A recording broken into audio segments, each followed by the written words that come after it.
Bismillah walhamdulillah wassalatu wassalam ala rasulillah Sayyidina wa maulana Muhammad ibn Abdullah wa ala alihi wa sahbihi wa mawalah wa la hawla wa la quwata illa billah.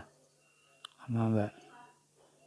Ar-Rasul Muhammad sallallahu alaihi wasallam beliau bersabda dalam hadis yang diriwayatkan oleh Imam At-Tabrani, "Hassinu amwalakum bizzakah." Hasinu, hendaklah menjaga siapa kalian amwalakum kepada harta-harta kalian bizzakati dengan mengeluarkan zakat. Demikian Rasulullah bersabda. Juga beliau bersabda, ma dha'a malun fi barrin aw bahrin illa biman izzakah, rawahu Tabrani. Tidaklah musnah malun apa harta fi barrin au bahrin, baik yang ada di daratan maupun yang ada di lautan, illa kecuali biman izzakah, karena ditahannya zakat atau tidak dikeluarkan. Saudaraku yang dirahmati Allah Subhanahu wa taala, as-saimin as-saimat, diceritakan bahwa ada seorang Nasrani ketika Rasul Muhammad SAW menyampaikan hadis ini, dia mendengar. Ya. Kemudian sang Nasrani ini mengeluarkan zakatnya sambil berkata, jika Muhammad itu memang benar dalam perkataannya, pasti akan terbukti dan hartaku serta mitra bisnisku akan selamat. Dan jika selamat, maka aku akan beriman dan masuk Islam. Tapi jika ternyata tidak benar, maka aku akan mendatanginya dengan pedang untuk membunuhnya. Setelah itu datang surat dari mitra bisnisnya yang memberitahukan bahwa dia dirampok dan mereka mengambil semua harta dan segala yang ada padanya.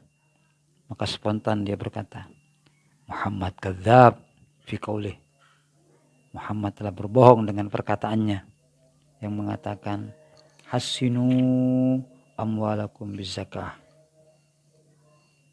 Jagalah hartamu dengan zakat. Aku telah melaksanakan zakatnya, tapi hartaku tidak terjaga. Lalu dia keluar dengan pedang terhunus, dengan wajah yang memerah, marah, untuk membunuh Nabi Muhammad SAW. Tapi tidak lama kemudian datang surat kedua dari teman bisnisnya ini yang memberikan penjelasan bahwasanya kamu jangan risau, karena sungguhnya aku berada paling depan dari rombongan. Lalu para kaum menggiring untaku dan aku mendapatkannya di suatu tempat, lalu bergeraklah rombongan dan mereka dirampok. Sedangkan aku selamat. Begitu juga unta-untaku dan semua barang-barang yang ada padaku selamat. Kemudian dia berkata, Shadaqa Muhammadun fi qaulih. Wah, benar ini Muhammad ini dengan perkataannya.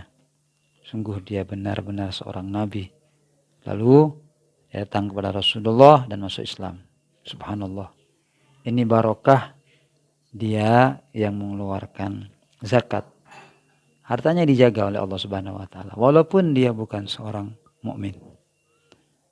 Tapi kemudian dia masuk Islam.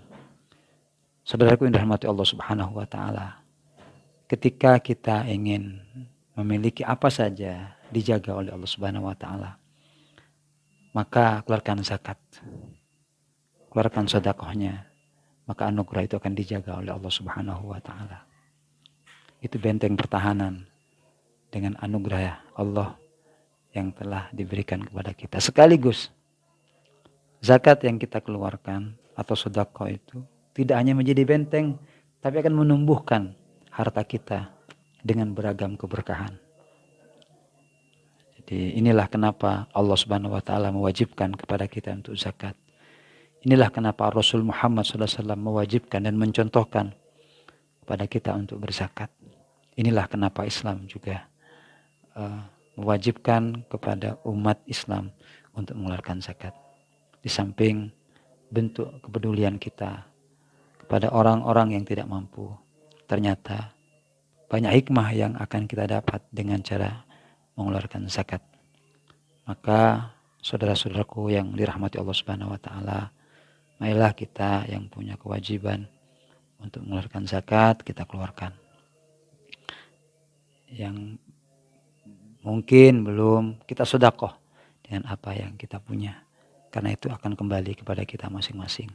Dan kita gunakan sebaik mungkin sisa hari-hari, jam, menit Ramadan yang sangat berharga ini untuk perbanyak ibadah, untuk perbanyak permohonan kepada Allah Subhanahu wa taala. Karena sebenarnya inilah mutiara-mutiara hari dan waktu yang diberikan kepada kita untuk meraih kemuliaan yang Allah janjikan. Semoga kita semua termasuk orang-orang yang senantiasa dijaga oleh Allah Subhanahu wa taala, iman Islam kita dan semua iman Islam anak-anak kita, keluarga kita dijaga oleh Allah Subhanahu wa taala, dan kita terus mohon kepada Allah agar semua amal ibadah kita di bulan suci Ramadan dikabulkan, diterima oleh Allah Subhanahu wa taala. Bi barakati asyhadu alla ilaha illallah astaghfirullah nas'alukal jannata wa na'udzubika minan nar. Allahumma innaka afuwun tuhibbul afwa fa'fu anna ya karim ya karim.